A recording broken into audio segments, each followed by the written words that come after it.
الحمد لله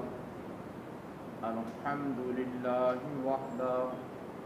والصلاة والسلام على سيد الرسل وخاتم الأنبياء صلى الله عليه وعلى آله وصحبه وبارك وسلم ما نطق اللسان بمدحه ونسق القلم اللهم صل على محمد وعلى آل محمد كما صليت على إبراهيم وعلى آل إبراهيم إنك حميد مجيد اللهم بارك على محمد وعلى آل محمد كما باركت على إبراهيم وعلى آل إبراهيم إنك حميد مجيد۔ سامعین محترم، قابل قدر بھائیوں، دوستوں اور بزرگوں، آج رات تراویح میں ہم نے 28واں پارہ پورا سنا ہے۔ اس پارے کی ابتدا سورہ مجادلہ سے ہو رہی ہے۔ سورہ مجادلہ کی ابتدا میں اللہ رب العزت نے ایک واقعے کی طرف اشارہ فرمایا ہے۔ صحابی رسول حضرت اوس بن صامت رضی اللہ تعالیٰ عنہ اور ان کی بیوی حضرت خولہ بنت ثعلبہ۔ حضرت خولہ بنت ثعلبہ حضرت اوس بن صامت کی نکاح میں تھی اور کافی عرصے سے نکاح میں تھی، بچے بھی تھے۔ لیکن زمانہ جاہلیت میں یہ تھا کہ جب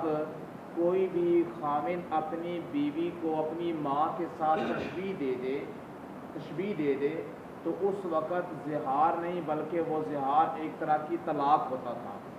اب میاں بیوی کا آپس میں نباہ نہیں ہو سکتا، طلاق ہو گئی، جدائی ہو گئی۔ حضرت خولہ کے ساتھ یہ واقعہ پیش آیا، وہ حضور صلی اللہ علیہ وسلم کے پاس حاضر ہوئی اور آپ صلی اللہ علیہ وسلم سے وہ جھگڑا کر رہی تھی اس بات کے بارے میں کہ میرے بارے میں کوئی حکم بتلائیے۔ تو فرمایا کہ ابھی تک اس کے بارے میں کوئی نیا حکم تو نہیں آیا، جو حکم ہے پیچھے سے چلا آ رہا ہے وہی حکم ہے، جدائی تو ہو گئی ہے۔ تو بہرحال جس وقت حضرت خولہ بنت ثعلبہ رضی اللہ تعالیٰ عنہ نے بار بار اس کی تاکید کی تو حضور صلی اللہ علیہ وسلم پر اللہ رب العزت نے وحی نازل فرما دی اور اللہ رب العزت نے انہی الفاظ کے ساتھ شروع فرمایا کہ جو منظر وہاں پہ سامنے نظر آ رہا تھا، قد سمع اللہ قول التی تجادلک فی زوجہا، کہ تحقیق اللہ رب العزت نے سن لیا اس بات کو کہ جو ایک عورت آپ سے جھگڑا کر رہی تھی، مجادلہ کر رہی تھی اس بات کے بارے میں کہ اس کے خاوند نے اس کے ساتھ زہار کر لیا۔ زہار کا شرعی حکم کیا ہے؟ زہار ہوتا کب ہے کہ ایک انسان اپنی بیوی کو اپنی محرمات مؤبدہ کے اعضائے مستورہ کے ساتھ تشبیہ دے دے۔ ایک انسان اپنی بیوی کو اپنی محرمات مؤبدہ اپنے خاندان کی ان عورتوں کو کہا جاتا ہے جن سے پوری زندگی شادی اور نکاح کرنا حرام ہوتا ہے۔ اپنی بیٹی ہے، اپنی ماں ہے، اپنی خالہ ہے، اپنی پھپھو ہے۔ تو اس طرح ان عورتوں کے اعضائے مستورہ کے ساتھ اپنی بیوی کے اعضائے مستورہ کو تشبیہ اگر اس نے دے دی تو اس طور پر زہار ہو گیا۔ اب یہ تشبیہ کمر کے ساتھ بھی ہو سکتی ہے، کمر بھی اعضائے مستورہ میں سے ہے، چھپائے جانے والے اعضاء میں سے ہے کہ اپنی بیوی سے کہ تیری کمر میری ماں کی کمر جیسی ہے، تیری کمر میری خالہ کی کمر جیسی ہے، تیری کمر میری بیٹی کی کمر جیسی ہے، تیری کمر میری بہن کی کمر جیسی ہے، تیرے پستان میری بہن کے پستان کی طرح ہے، تیری شرمگاہ میری ماں کی شرمگاہ کی طرح ہے۔ اب اس کے ناک سے لے کے گھٹنے تک جو ساری جگہ ہے اس کی یا اعضائے مستورہ سینہ، پیٹ یا کمر کی تشبیہ وہ دے دیتا ہے اپنی ماں کے ساتھ یا کسی ایسی عورت کے ساتھ جس کے ساتھ نکاح کرنا اس کے لیے ہمیشہ کے لیے حرام ہے، تو زہار ہو جائے گا۔ اب زہار کا حکم کیا ہے؟ زہار کا اللہ تبارک و تعالیٰ نے 3 قسم کا حکم بیان فرمایا ہے کفارے کے طور پہ۔ پہلا حکم یہ اس کا نازل فرمایا گیا کہ ایک غلام آزاد کرو، پھر تمہاری بیوی تمہارے لیے آزاد ہوگی، تمہاری بیوی تمہارے لیے حلال ہوگی۔ جس وقت تک تم نے یہ کفارہ ادا نہیں کیا اس وقت تک بیوی حرام ہے۔ پھر دوسرا بتلایا گیا کہ تم 60 دن تک لگاتار روزے رکھتے رہو، 60 دن لگاتار روزے رکھو گے، اس کے بعد تمہارے لیے تمہاری بیوی حلال ہو جائے گی۔ یہ قرآن مجید میں اللہ تعالیٰ خود بیان فرما رہے ہیں۔ تیسری چیز جو اللہ رب العزت نے ارشاد فرمائی وہ یہ ہے کہ 60 مسکینوں کو کھانا کھلاؤ گے۔ 60 مسکینوں کو کھانا تم نے کھلا دیا تو اللہ تبارک و تعالیٰ کی طرف سے تمہاری بیوی تمہارے لیے حلال ہو جائے گی، لیکن شرط یہ ہے کہ جو روزے رکھنے ہیں 60 روزے پورے کرے گا، اس کے بعد اس کے لیے بیوی حلال ہوگی۔ اگر 60 روزوں کے درمیان اپنی بیوی سے بوس و کنار کر لیا، کچھ اور کام کر لیا اس نے 60 دنوں کے درمیان، تو پھر دوبارہ سے اثر نو دوبارہ 60 روزے شروع ہو جائے گی، پھر دوبارہ سے 60 روزے شروع ہو جائے گی۔ تو لیکن جو کھانا کھلانا ہے وہ 60 مسکینوں کو کھانا کھلانا ہے۔ 60 مسکینوں کے ساتھ اللہ رب العزت نے من قبل ان یتماسا کی شرط نہیں لگائی کہ چھونے سے پہلے سے کھلانا ہے۔ اگر کھانا کھلانا شروع کر دیا ہے، ایک کمرے میں 60 مسکین کھڑے ہیں اور ان کو کھانا کھلا رہا ہے، تو اس کے ساتھ ہی اپنی بیوی کے پاس بھی وہ جا سکتا ہے، یا اس نے 10 مسکینوں کو روزانہ 6 دن تک کھانا کھلائے گا، 10 60 بن جائے گی، بھی 2-4 دن گزرے ہیں اپنی بیوی کے پاس چلا گیا، یہ حلال ہے اس کے لیے۔ مسکینوں کو کھانا کھلانے کے بارے میں یہ رعایت ہے، روزوں کے بارے میں یہ رعایت نہیں ہے، یہ اللہ کا قرآن بتلا رہا ہے۔ آگے اللہ تبارک و تعالیٰ نے فرمایا کہ دیکھو کہ میری ذات وہ ہے ما یکون من نجوا ثلاثۃ الا هو رابعهم، جہاں کہیں بھی تم رہتے ہو، جہاں کہیں بھی تم بیٹھتے ہو، جہاں پر تم 3 ہو وہاں پر چوتھا میں ہوں، وہاں پر جہاں پر تم 4 ہو وہاں پر 5ویں میری ذات ہے۔ اور اس سے زیادہ فرمایا جتنے بھی لوگ ہوں گے اس سے اگلا نمبر اللہ تبارک و تعالیٰ کا ہوگا کہ اللہ تمہارے ساتھ ہر جگہ پر موجود ہے۔ آگے اللہ رب العزت نے سرگوشی کے بارے میں فرمایا کہ سرگوشیاں 2 طرح کے لوگ کرتے ہیں، کچھ نیکی کے کام کی سرگوشیاں کرتے ہیں، کچھ برائی کے کام کی سرگوشیاں کرتے ہیں۔ فرمایا جو برائی کے کام کی سرگوشیاں کرتے ہیں ان کے ساتھ مل کے بالکل آپ گفت و شنید نہ کریں اور ان کے ساتھ بیٹھ کر بالکل باتیں نہ کریں، اس لیے کہ گناہ کی محفل میں، گناہ کی مجلس میں جب سرگوشیاں دین کے خلاف کی جائے تو پھر انسان کے دل کے اندر دین کے خلاف جذبات ابھرتے ہیں۔ آگے اللہ رب العزت نے آخر میں اس صورت مجادلہ کے 2 گروہوں کا تذکرہ فرمایا، ایک حزب الشیطان اور ایک حزب اللہ۔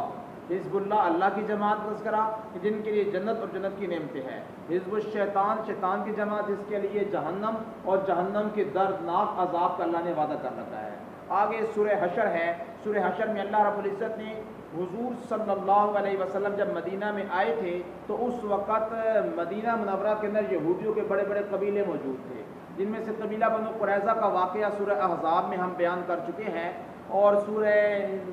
جو سی حشر ہے اس میں اللہ رب العزت نے قبیلہ بنو نذیر کے واقعے کی طرف اشارہ فرمایا ہے۔ قبیلہ بنو نذیر اس کے ساتھ بھی آپ صلی اللہ علیہ وسلم نے معاہدہ کیا تھا کہ اگر ہمارے خلاف کسی نے جنگ کی تو ہم مل کے جنگ کریں گے، اور اگر ہم نے کسی کے خلاف کرنی ہے تو ہم مل کے اس کے خلاف جو ان سے ہے وہ جنگ کریں گے۔ تو یہ معاہدہ ہو گیا تھا کہ آپس میں ایک دوسرے کے خلاف نہیں لڑیں گے، لیکن ہوا یہ کہ دو بندوں کی دیت کے بارے میں آپ صلی اللہ علیہ وسلم ان کے پاس گئے، قبیلہ بنو نذیر کے پاس، اور ان سے جا کے مطالبہ کیا ہم نے دیت ادا کرنی ہے، ایک بندہ مارا گیا ہے تو اس کی دیت ہوتی ہے 100 اونٹ۔ تو عامر بن امیہ ضمری رضی اللہ تعالیٰ عنہ صحابی رسول ہے، بخاری شریف میں ان کا نام آتا ہے کہ ان سے کوئی بندہ مر گیا تھا کوئی، تو اس کی دیت کے معاملے میں حضور صلی اللہ علیہ وسلم ان کے پاس گئے کہ کچھ اونٹ ہم ملاتے کچھ اونٹ تم ملاؤ، تو ہم جو بندہ ہم سے جان مر گیا ہے اس کی دیت ہم ادا کر دیں۔ تو اس نے کہا ٹھیک ہے، ہمارا آپ کا معاہدہ ہوا ہے، جب ایک علاقے میں رہتے ہیں، ایک محلے میں رہتے ہیں، ایک بستی میں رہتے ہیں تو معاہدے کو ہم پورا کریں گے۔ لیکن انہوں نے کہا کہ آپ ہمارے پاس آئے، آپ تشریف رکھیں، ہم اندر سے بارہ مشورہ کرتے ہیں اپنے قلعے کے اندر، پھر آپ کو بتلاتے ہیں۔ جب وہ اندر گئے قلعے کے اندر مشورہ کرنے کے لیے، انہوں نے کہا کہ بھئی ہاتھ موقع بہت اچھا لگ گیا ہے، بہت اچھا موقع ہاتھ لگ گیا ہے۔ وہ کیا کہ حضور صلی اللہ علیہ وسلم باہر تشریف فرما ہے، قلعے کی دیوار کے ساتھ تشریف فرما ہے، اور 2-3 صحابی بھی ہیں۔ ایسا کرو اوپر لے جاؤ ایک بہت بڑا پتھر، اور اوپر سے جا کے حضور صلی اللہ علیہ وسلم کے اوپر نعوذ باللہ پھینک دیا جائے، نہ حضور بچے گے، نہ کوئی دیت بچے گی، نہ کوئی معاہدہ بچے گا، سب کچھ صاف ہو جائے گا۔ انہوں نے یہ معاہدہ طے کر لیا، مشورہ کر لیا آپس میں، اور 4-5 بندے ایک بڑے پہاڑ کے پتھر کو لے کے جب اوپر پہنچے، ابھی وہ اوپر پہنچے تھے اللہ نے آسمانوں سے جبریل کو بھیج کے حضور کو ساری بات بتا دی،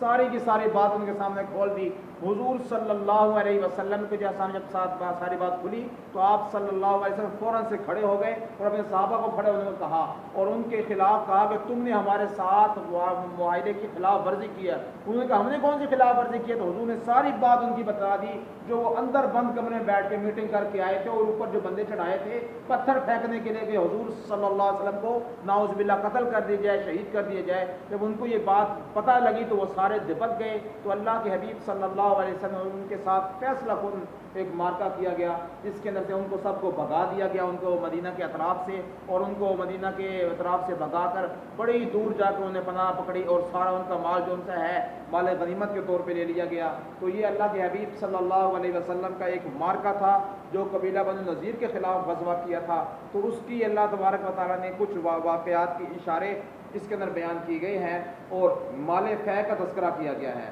مال فے میں نے سورہ انفال کے شروع میں بتلایا تھا، دو طرح کا مال ہوتا ہے، ایک مال غنیمت اور ایک مال فے۔ انسان مسلمان کافروں سے جنگ کرنے کے لیے جائے، جنگ ہو، اس کے بعد جو ہاتھ مال لگ جائے وہ مال ہوتا ہے مال غنیمت۔ اگر مسلمان کافروں سے جنگ کرنے کے لیے جائے، جنگ نہ ہو، کافر جو سے ہے بزدلی کا مظاہرہ کرتے ہوئے بھاگ جائے، پھر جو ہاتھ مال لگ جائے وہ اس مال کو کہتے ہیں مال فے۔ یہاں پر مال فے کا تذکرہ سورہ حشر میں اللہ نے فرمایا ما افاء اللہ ولا رسولہ، جس سے اللہ نے فرمایا یہ مال فے تھا۔ ان سے تو جنگ ہونی، یہودی بزدل ہے،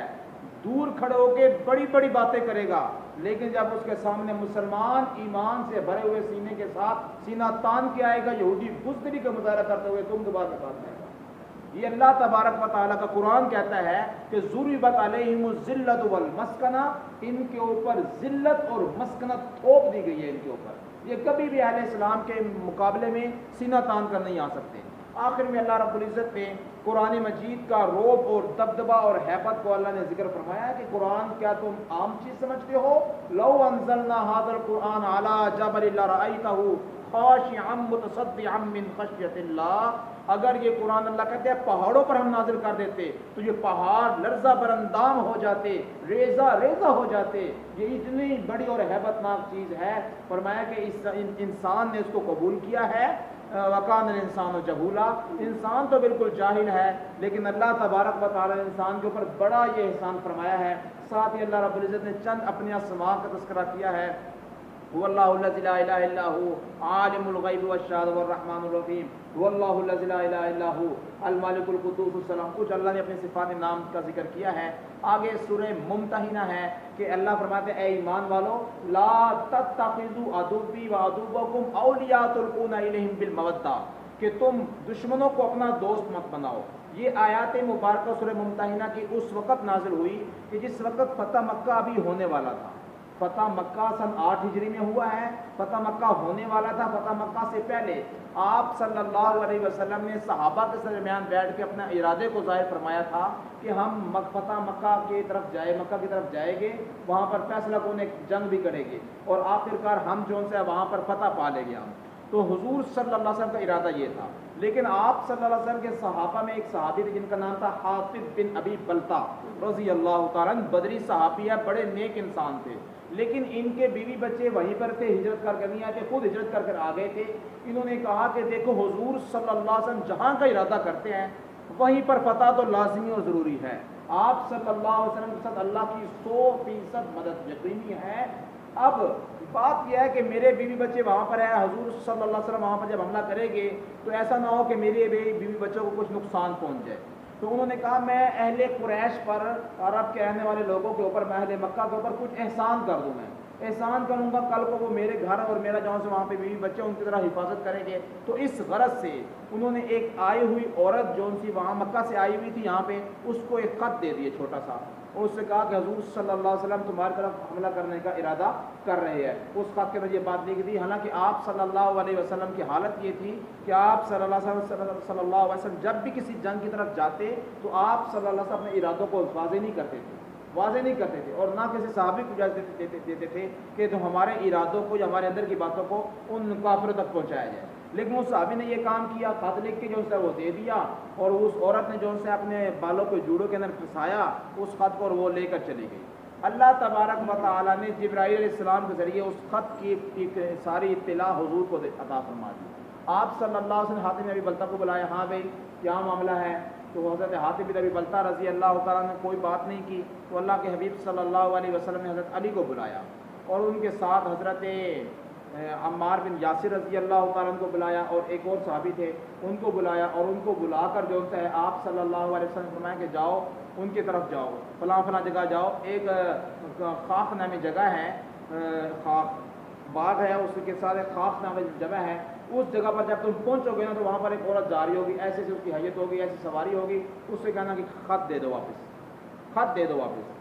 بہرحال علی رضی اللہ تعالیٰ عنہ، مقداد بن اسود رضی اللہ تعالیٰ عنہ اور عمار بن یاسر رضی اللہ، یہ حضرات تھے کہ تین بندے تھے، یہ گئے وہاں پر، اور جیسے وہاں پر پہنچے دیکھا کہ وہاں پر عورت جا رہی تھی، وہ اس سے کہا بھائی خط لے کر آؤ، اس نے کہا میری تلاش ہے، میرے پاس تو کوئی خط ہی نہیں ہے، میرے پاس نہیں ہے، میرے پاس تو کوئی خط ہی نہیں ہے۔ مسلم شریف کی حدیث مبارکہ میں آتا ہے کہ اس نے واضح طور پہ انکار کر دیا۔ حضرت علی رضی اللہ تعالیٰ نے ایک دفعہ پوچھا، دوسری دفعہ، تیسری دفعہ صاف انکار کر دیا۔ تو حضرت علی رضی اللہ تعالیٰ کا ایسا تو کبھی ہو سکتا نہیں ہے کہ حضور کہے کہ خط اس کے پاس ہوتا اور اس کے پاس خط نہ ہو، ایسا تو کبھی ہو سکتا نہیں ہے۔ تو اب حضرت علی رضی اللہ عنہ نے دبکا دیا اس کو زور کا، اور اس کو کہا کہ یہ جا تو خط دے دے، یہاں پر ہم تجھے اس بھرے میدان کے اندر، بھرے چوک میں جو سے تجھے ننگا کریں گے تجھے ہم۔ عورت ذات ہے، اس کو اپنی عزت کی زیادہ خیال ہوتا ہے، تو حضور حضرت علی رضی نے جب یہ بات کہی اور اپنے ارادے کے ساتھ اس کے سامنے گئے تو اس نے کہا مجھے معاف کر دے، میں خط دیتی ہوں۔ اس نے اپنا جوڑا کھولا اپنا اور بالوں کے سے خط نکال کر حضرت علی کے حوالے کر۔ حضرت علی رضی اللہ خط لے کے حضور کے پاس پہنچے، حضور نے حاتم بن ابی بلتہ کو بلایا، اور وہاں پر حضرت فاروق اعظم اور بھی بندے موجود تھے، فرمایا کہ یہ کیا ہے، یہ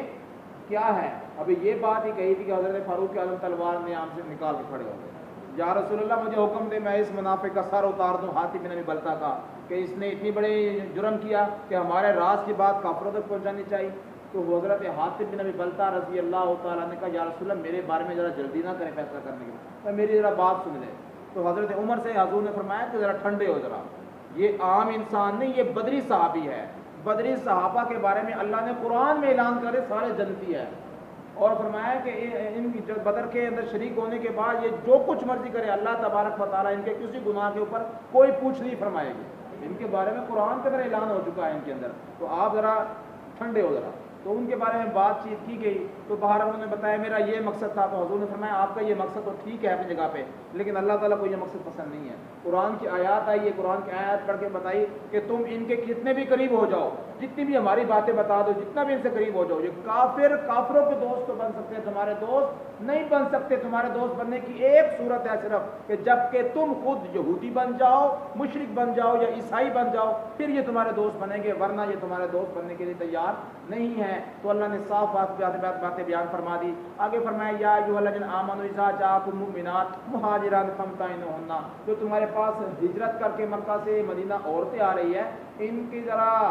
امتحان بھی لے لیا کرو۔ مقصد کیا ہے ان کا کہ یہ کس غرض کے ذریعے آ رہی ہے، کہ ایسا نہ ہو کہ تمہارے اندر رہ کر تمہارے رازوں کو کھول کھول کے لوگوں تک پہنچاتی رہے، ذرا ان کا امتحان لے لیا کرو۔ آگے چل کے اللہ کے نبی کو فرمایا یا ایھا النبی اذا جاءک المؤمنات یبایعنک علی الا یشرکن باللہ شیئا ولا یسرقن ولا یزنین ولا یقتلن اولادہن ولا یاتین ببہتان یفترینہ بین ایدیہن وارجلہن ولا یعصینک بمعروف۔ فرمایا دیکھیے اے نبی آپ کے پاس جب عورتیں ان سے بیعت کریں، کن باتوں پہ بیعت کرنی ہے؟ پہلی بات یہ کہ آپ عورتوں سے کہنا تم نے شرک نہیں کرنا، پھر جو ہجرت کر کے عورتیں آئی ہیں ان سے یہ بات کرنی تم نے چوری نہیں کرنی، پھر یہ بات کرنی ہے تم نے زنا نہیں کرنا، پھر یہ بات کرنی ہے کہ ایک دوسرے کو اوپر بہتان نہیں لگانا، پھر یہ بات کرنی ہے کہ اپنی اولاد کو ناحق قتل نہیں کرنا، اور پھر یہ بات کہ ایک بچہ تم کسی اور سے نطفہ تمہارے پیٹ میں ہو اور تم اس کی نسبت کسی اور کی طرف کر دو، یہ بہتان تم نے نہیں لگانا۔ تو بہرحال یہ ساری کی ساری چیزوں کی تلقین حضور صلی اللہ علیہ وسلم بیعت کرتے وقت عورتوں سے کیا کرتے تھے اور عورتوں کو ساری باتیں بتایا کرتے تھے۔ اس لیے اللہ کے حبیب صلی اللہ علیہ وسلم پر اللہ نے آیات کے ذریعے بتلا دیا کہ ایمان والے اگر ان مہاجر عورتوں سے نکاح کرنا چاہے کوئی حرج نہیں ہے، لیکن نکاح کا ایک طریقہ کار ہے۔ اگر جہاد پر گیا اور وہاں پر کافروں کی عورتیں پکڑی گئی ہے، وہ ساری لونڈیاں ہے، اور لونڈی جس کے قبضے میں آ جائے اور جس کو مال غنیمت کے طور پہ ملے، اس کے لیے اس لونڈی کے ساتھ ہم بستری کرنا، جماع کرنا، خلوت نشینی کرنا جائز ہے۔ لیکن ایک طریقہ شریعت نے بتلایا ہے کہ جب بھی کوئی عورت کسی اور کی طرف سے آئے، خاوند کی طرف سے آئے، تو پہلے استبراء رحم ہوگا، استبراء رحم کہتے ہیں کہ اس کو 1 یا 2 حیض آئے اس کو کہ پتہ چل جائے کہ اس کے پیٹ میں کچھ نہیں ہے، اس کے پیٹ میں کچھ نہیں ہے، اس کے بعد جو ان سے تمہارے لیے جائز ہو سکتی ہے۔ اس لیے فرمایا گیا کہ اگر وہ مرد والی تھی، پہلے شادی شدہ تھی، وہ آئی ہے تو ان کو استبراء رحم بھی ہوگا، ان کی عدت بھی پوری ہوگی، ان کا نکاح ان کے سے کٹ چکا ہے۔ لا ہن حل لہم ولا ہم یحلون لہن، نہ یہ عورتیں ان کے لیے حلال ہے اور نہ وہ مرد ان کے لیے حلال ہے۔ اس لیے کہ اگر مسلمان اور 2 کافر اور 1 بندہ مسلمان ہو جائے تو فوراً نکاح ٹوٹ جاتا ہے۔ اور امام ابو حنیفہ رحمۃ اللہ علیہ فرماتے ہیں کہ پہلی طور پہ یہ بات کی جاتی ہے کہ جس وقت مسلمان بیوی ہوئی ہے تو خامد کے سامنے اسلام پیش کیا جائے گا، اگر فوراً اسلام قبول کر لیا تو ان کو اسی سابقہ نکاح پہ باقی رکھا جاتا ہے، اگر اسلام قبول نہیں کرتا پھر نکاح توڑ دی جاتا ہے۔ یہی حال مرد کا ہے کہ عورت پہ اسلام پیش کیا جائے گا، اسلام قبول کر لیا تو نکاح میں ہے، اسلام قبول نہیں کیا تو اس کا نکاح ٹوٹ گیا ہے۔ اس لیے کہ مسلمان اور کافر کا کوئی نکاح نہیں ہوتا، اس لیے پہلے اسلام میں آئے، پہلے ایمان میں، اس کے بعد نکاح کی صورت بنائی جاتی ہے۔ آگے سورہ صف ہے، سورہ صف میں اللہ رب العزت نے شروع میں فرمایا کہ اے ایمان والو لما تقولون ما لا تفعلون، تم وہ باتیں کیوں کہتے ہو جو تم کرتے نہیں ہو، جو تم کرتے نہیں ہو۔ تو اس سے علماء نے لکھا ہے کہ ترک دعوت مقصود نہیں ہے، ترک دعویٰ مقصود ہے۔ ترک دعوت مقصود نہیں ہے کہ تم دعوت دینا چھوڑ دو ان کاموں کی جو تم خود کام نہیں کرتے، ایسی بات نہیں ہے۔ تم نماز، روزہ، حج، زکوٰۃ، اخلاص، تقویٰ، پرہیزگاری، توکل کی لوگوں کو دعوت دیتے ہو، تمہارے اندر خود تو ہے نہیں، لوگوں کو نہ بتاؤ، یہ بات مقصد نہیں ہے، یہ بات اس آیت کا مقصد نہیں ہے۔ اس آیت کا مقصد ہے ترک دعویٰ، دعوے نہ کرو، دعووں کو چھوڑو جو تم کرتے نہیں ہو، بڑے بڑے دعوے نہ کرو ایسے کہ جو تم کرتے نہیں۔ امام ابو حنیفہ رحمۃ اللہ علیہ ایک راستے سے گزرتے جا رہے تھے، راستے میں چند خواتین اور چند مرد بیٹھے ہوئے تھے، حضرت امام صاحب اپنے خیال میں جا رہے تھے، لوگوں نے باتیں کی، جناب یہ جو بندہ جا رہا ہے یہ رات کو 500 نفلیں پڑھتا ہے، 500 نوافل پڑھتا ہے یہ بندہ۔ امام ابو حنیفہ رحمۃ اللہ علیہ فرماتے ہیں کہ اللہ کی قسم میں اس وقت تک 500 رکعتیں رات کو نہیں پڑھتا تھا، میں 200-250 رکعتیں پڑھتا تھا میں، لیکن جس وقت سے میں نے لوگوں کی زبان سے یہ بات سن لی کہ میرے بارے میں گمان یہ قائم کیا جا رہا ہے، اسی رات سے میں نے روزانہ رات کو 500 رکعت نوافل پڑھنا شروع کر دیا۔ کہیں ایسا نہ ہو کہ دعویٰ ہمارا کچھ اور ہو اور ہمارا عمل کچھ اور ہو، ایسا نہ ہو۔ تو بہرحال یہ ہمارے حضرات کی زندگی تھی اور ان کی اتباع سنت اور ان کی جیسے دعووں کو اور بڑی بڑی باتوں کو چھوڑنا تھا، اخلاص ان کا تھا۔ یہ آگے اللہ نے تعریف فرمائی ان لوگوں کی جو اہل کفر کے سامنے صف بستہ ہو کر سیسا پلائی ہوئی تلوار کی طرح ڈٹ جاتے ہیں کافر کے سامنے، اور اپنے ایمان کو جو ان سے ہے مضبوطی کے ساتھ تھامے رکھتے ہیں، اور اللہ تعالیٰ ان کے سامنے کافروں کو تباہ و برباد کرتے ہیں۔ آگے فرمایا کہ اے ایمان والو هل ادلکم علی تجارت تنجیکم من عذاب علیم، کیا تمہیں ایک بہترین قسم کی تمہیں تجارت نہ بتاؤں جو تمہیں دردناک قسم کے عذاب سے بچا؟ وہ تجارت کیا ہے؟ اللہ کے اوپر ایمان رکھنا اور جو ان سے ہے جہاد کرتے رہنا اللہ کے راستے کے اندر، یہ اصل تجارت ہے۔ تو میں کہ اللہ کے راستے میں جہاد کرتے رہو گے، نیک اعمال کرتے رہو گے تو اللہ تبارک و تعالیٰ آخرت تو دے گے تمہیں، لیکن وہ اخرا تحبونا، ایک اور خوشخبری تمہارے لیے ہے، وہ اخرا تحبونا نصر من اللہ و فتح قریب، کہ اللہ تعالیٰ فتح بھی دے گے اور دنیا کے مال دولت بھی اللہ تعالیٰ تمہارے قدموں کے اندر ڈھیر کر دے گے۔ یہ اللہ تبارک و تعالیٰ کی طرف سے فیصلے ہیں جو ہو چکے ہیں۔ آگے سورہ جمعہ ہے، اور سورہ جمعہ کے اندر اللہ تبارک و تعالیٰ نے جمعہ جیسی ایک اہم عبادت کا تذکرہ کیا ہے، لیکن ابتدا میں هو الذی بعث فی الامیین رسولا منہم یتلو علیہم آیاتہ ویزکیہم، یہاں پر مقاصد رسول صلی اللہ علیہ وسلم آپ کے آنے کے چند مقاصد کا تذکرہ کیا ہے، وضاحت کی ہے۔ آگے چل کے اللہ نے فرمایا کہ ایمان والو جب ندا دی جائے جمعے کے بارے میں تو اللہ کے ذکر کی طرف دوڑو، یعنی جمعے کی نماز کی طرف جاؤ، تمہارا کوئی اور مقصد نہیں ہونا چاہیے، تمہارا مقصد صرف اور صرف جمعہ کی نماز ہونا چاہیے، اس لیے کہ یہ موسم بالشان ہے۔ جمعہ اسلام کی شان کو واضح کرتا ہے، اسلام کی اجتماعیت کو جو ان سے ہے یہ واضح کرتا ہے۔ آگے اللہ تبارک و تعالیٰ نے فرمایا کہ جب جمعہ ہو جائے اس کے بعد اپنے کاروبار کی طرف، رزق حلال کی طرف دوڑ پڑو، چل پڑو، اللہ تعالیٰ تمہارے رزق کے اندر جو سے برکت عطا فرمائیں گے۔ آگے سورہ منافقون ہے، سورہ منافقون میں منافقوں کی کچھ حالت کو بیان کیا گیا ہے، جو جھوٹ بولنا ان کی ایک عام عادت تھی، جھوٹ بولنا عام عادت تھی۔ آپ صلی اللہ علیہ وسلم ارشاد فرمایا آیت المنافق ثلاث، کہ منافق کی 3 نشانیاں، اذا حدث کذب، جب بھی بات کرے گا جھوٹ بولے گا، واذا تؤمن خان، جب اس کے پاس امانت رکھوائی جائے گی امانت میں وہ خیانت کرے گا، وَإِذَا وَعَدَ أَخْلَفَ، اور جب وہ وعدہ کرے گا تو وعدے کے اندر خلاف ورزی کرے گا۔ تو یہ 3 نشانیاں بیان کی۔ بعض روایات میں ایک اور بھی بتائی گئی، جب اس سے جھگڑا ہوگا تو وہ فوراً گالی گلوچ پہ اتر آئے گا۔ تو یہ ساری منافق کی نشانیاں جو آج کل اہل اسلام اہل ایمان کو بھی پائی جا رہی ہے۔ اللہ تبارک و تعالیٰ مجھے اور آپ کو ہر قسم کی منافقت کی نشانیوں سے بچنے کی توفیق عطا فرمائے۔ ایک منافق اعظم کی بات تذکرہ ہے جو عبداللہ بن ابی رئیس منافق تھا، رئیس المنافقین میں سے شامل تھا۔ ایک دفعہ ایک غزوے سے واپس آ رہے تھے اور یہ بھی حضور صلی اللہ علیہ وسلم کے ساتھ تھا۔ اس نے آتے وہاں پر کچھ صحابہ میں کھلبلی مچ گئی تھوڑی سی، اور اس نے کہا کہ دیکھو کہ یہ ذلیل لوگ جو ان سے آ گئے ہیں اور ہمارے اوپر روب جما رہے ہیں مدینہ کے اندر، ہم تو پہلے سے مدینہ میں ہیں۔ تو گویا کہ اس کا مقصد کیا تھا کہ ذلیل کس کو کہنا؟ حضور صلی اللہ علیہ وسلم اور آپ کے مہاجر صحابہ کو جو ہجرت کر آیا ان کو۔ تو جس وقت حضرت عبداللہ بن رئیس المنافقین جو سے تھا، اس کے بیٹے کو پتہ لگا جو پکا سچا مسلمان تھا، مدینہ میں جب داخل ہونے لگے تو اس نے کہا کہ مدینہ میں داخل نہیں ہونے دیا جائے گا۔ اپنے سگے باپ کے سامنے تلوار نکال کے آ گیا، وہ بیٹا تھا منافق، باپ کے آگے تلوار لے کر آ گیا۔ انہوں نے کہا تم نے یہ بات کہی ہے اور تم نے اس بات کے اندر حضور کو ذلیل کہا ہے، اپنے آپ کو عزت والا کہا ہے، میں نہیں جانے دوں گا، یا تو اس کے خلاف کہنا پڑے گا یا پھر میری تلوار ہے ابا جان آپ کا سر کٹ کے نیچے گر جائے گا۔ یہ اہل ایمان تھا ان کے اندر، یہ ایمان تھا۔ یہی وجہ کہ ابو عبیدہ بن جراح نے اپنے سگے باپ کا سر اپنے ہاتھ سے احد کے میدان میں کاٹ کے پھینک دیا۔ کیوں؟ کہ اندر ایمان تھا، وہ ایمان کے سامنے کوئی رشتے کو نہیں دیکھتے تھے، وہ کسی چیز کو نہیں دیکھتے تھے، اندر ایمان اجاگر تھا ان کے اندر۔ اور بہرحال اس نے کہا بیٹا راستہ چھوڑو، بس جانے دو مجھے۔ 2-3 دفعہ اس نے کہا، لیکن اس نے کہا ایسے نہیں جانے دوں گا، میں ایسے میں نہیں جانے دوں گا جب تک یہ بات نہیں۔ اس نے پھر کہا لا یخرجن الاعز من الاذل، کہ بات یہ ہے کہ ہم ذلیل ہے اور حضور صلی اللہ علیہ وسلم عزت والے ہیں، اور اللہ نے فرما دیا وَلِلَّهِ الْعِزَّةُ وَلِلرَّسُولِ وَلِلْمُؤْمِنِينَ۔ یاد رکھو ساری عزت اللہ کے لیے ہے، اللہ کے رسول کے لیے ہے، اہل ایمان کے لیے ہے، ان منافقوں کافروں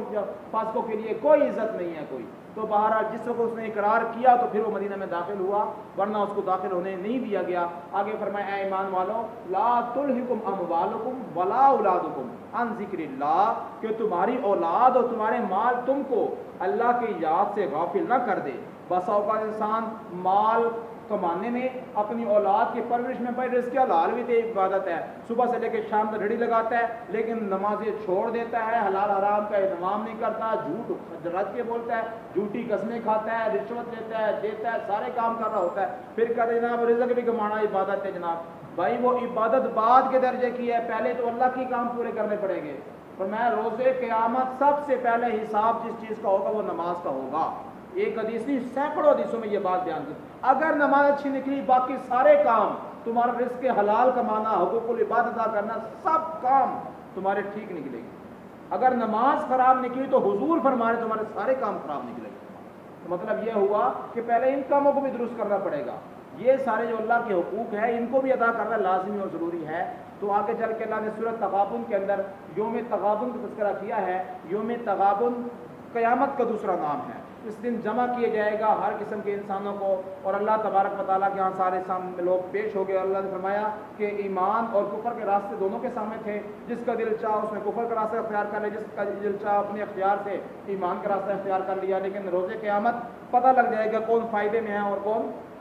نقصان میں ہے، یہ ہر حقیقت کھل کے سامنے آ جائے گا۔ کہ فرمایا فاتقوا اللہ ما استطعتم، دیکھیے تقوی کا حکم اس صورت مبارکہ میں بڑے زوردار انداز میں بیان کیا گیا ہے۔ جتنی تمہارے اندر استطاعت ہے، جتنی طاقت ہے، ساری طاقت اور استطاعت کو استعمال کر کے تم اللہ کا تقوی اختیار کرو، اللہ کا ڈر اپنے اوپر غالب کر لو اپنے اوپر۔ ہما وقت تمہارے اوپر ایک روب اور دبدبا اور ڈر اللہ کا ہر وقت طاری رہنا چاہیے کہ میرا رب میرے ساتھ ہے، میرا رب میری ہر بات کو جانتا ہے، میرا رب میری ہر حرکات اور سکنات کو دیکھ رہا ہے، میرے قول فعل سے واقف ہے، میرے دل کے بھیدوں سے واقف ہے، ہر ایک چیز کو جاننے والی ذات میرے ساتھ ہر وقت موجود ہے۔ تو یہ ڈر اور خوف اور تقوی انسان کے اوپر ہر وقت غالب رہنا چاہیے، اس کی اللہ نے تلقین فرمائی ہے۔ آگے سورہ طلاق ہے، سورہ طلاق کے اندر کچھ طلاق کے بارے میں بیان کیا گیا ہے اور عدت کے بارے میں بیان کیا گیا ہے۔ دیکھیے عدت کے بارے میں 2-3 مسئلے بیان کیے گئے ہیں۔ ایک وہ شخص ہے، وہ عورت ہے جس کو طلاق دے دی خامن نے،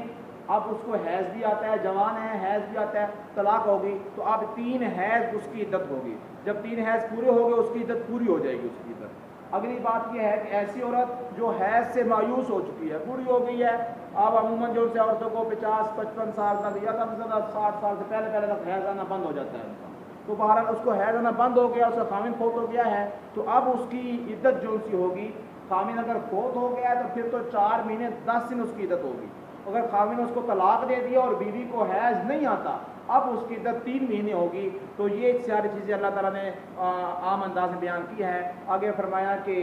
وَيَرْزُقْهُ مِنْ حَيْثُ لَا يَحْتَسِبْ، تقوی کی تعلیم دی ہے، جو تقوی اختیار کرے گا ہم اس کو رزق دیں گے بغیر حساب کتاب کے، اللہ تعالیٰ فرماتے ہیں ہم اس کو رزق عطا فرمائیں گے۔ آگے سورہ تحریم ہے، سورہ تحریم کی ابتدا میں اللہ نے فرمایا یا ایھا النبی لما تحرم ما احل اللہ لک، آپ صلی اللہ علیہ وسلم کی کچھ بیویوں کا واقعہ ہے کہ انہوں نے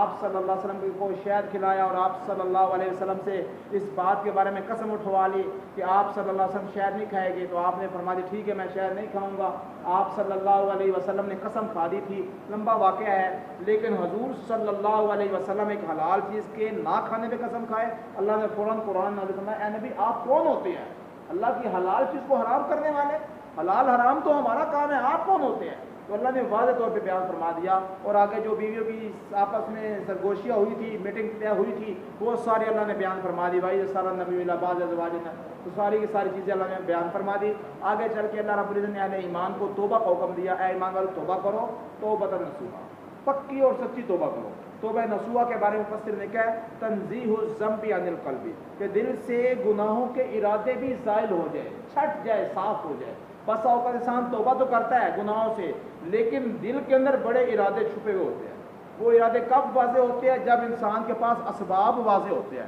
اسباب مہیا ہوتے ہیں۔ ایک انسان کے پاس اسباب نہیں ہے، وہ کہتا ہے چلو کوئی نہیں، سادگی کے ساتھ شادی کرنی چاہیے، یہ کرنے وہ کرنے، تو پیسے ہی نہیں تیرے کول، نہیں تو کی کرنا ہے، تو پیسے ہی نہیں تیرے کول، تو کی کرنا ہے۔ اگر اسی بندے کے پاس 2 سال 5 سال کے بعد جو ان سے ہے کوئی لاکھ کروڑ روپے آ گیا، پھر جناب اس کی مائیو بھی ہو رہی ہے،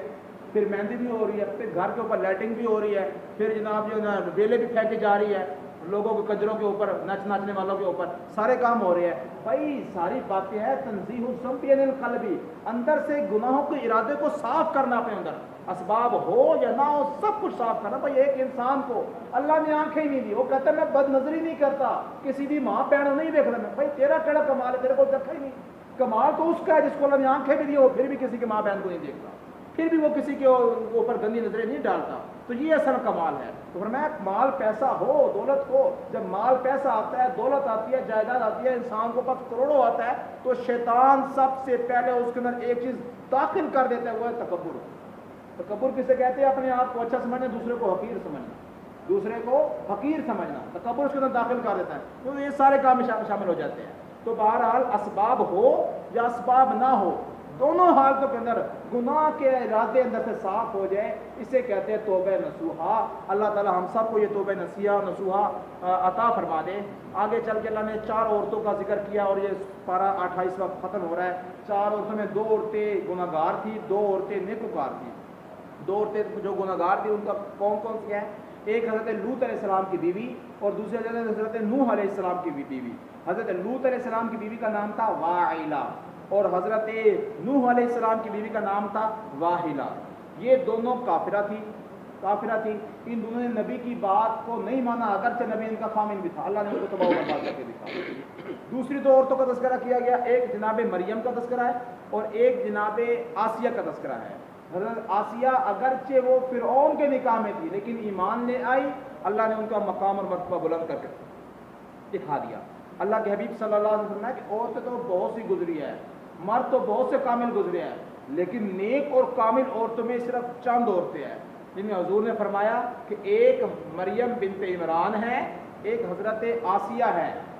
اور ایک فرمایا کہ عائشہ کی فضیلت عورتوں پر ایسی ہے جیسا کہ تمام کھانوں پر سرید کی جو سے ہے فضیلت حاصل ہے۔ ایک اعلیٰ قسم کا کھانا تھا عرب کے اندر۔ تو اللہ کے حبیب صلی اللہ علیہ وسلم نے ان کی وضاحت کی، شان کو بیان کیا ہے، اس لیے کہ یہ ایمان والی تھی اور ایمان کو اپنے اندر جو ہے انہوں نے گھر کیا تھا، چاہے حضرت آسیہ ہو۔ آسیہ کا تو آپ کے سامنے واقعہ ہوگا ذہن کے اندر کہ ان کو کتنی تکلیفیں پہنچائی گئی، کتنی تکلیفیں پہنچائی گئی، اور آخری وقت تھا ان کا جو آیت مبارکہ کے اندر آیا نا بات ہے، اس 28 پارہ کی آخر سے پہلے والی جو آیت ہے، اس میں جو بات آئی ہے حضرت آسیہ کی دعا آئی ہے۔ آسیہ نے دعا مانگی تھی کس وقت؟ جب حضرت آسیہ نے کہا میں اللہ پہ ایمان رکھتی ہوں، فرعون کو بلا لیا ان کو سارے مجمع کے سامنے جو ملکہ تھے اپنے ہاتھ سے ایک کپڑا اٹھا کے یہاں سے یہاں نے رکھا تھا،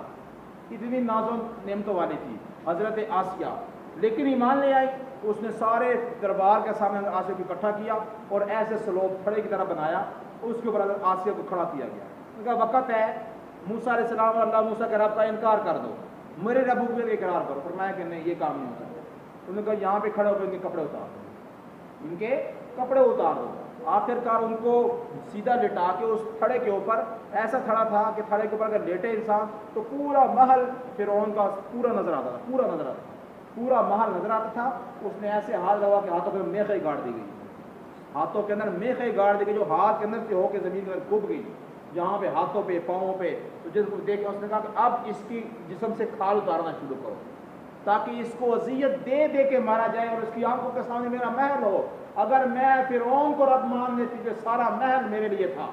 سارا محل میرے لیے تھا۔ آج میں نے فرعون کو رب نہیں مانا تو یہ میں دیکھ رہی ہوں۔ تو بہرحال حضرت آسیہ جب اس حالت میں تھی اور ان کو دردناک قسم کی تکالیف پہنچائی جا رہی تھی، اس وقت انہوں نے دعا کی۔ وہ دعا اللہ نے قرآن میں اس سورہ تحریم کی سیکنڈ لاسٹ آیت مبارکہ میں بند کی تھا نا، رب ابن لی عندک بیتا فی الجنہ،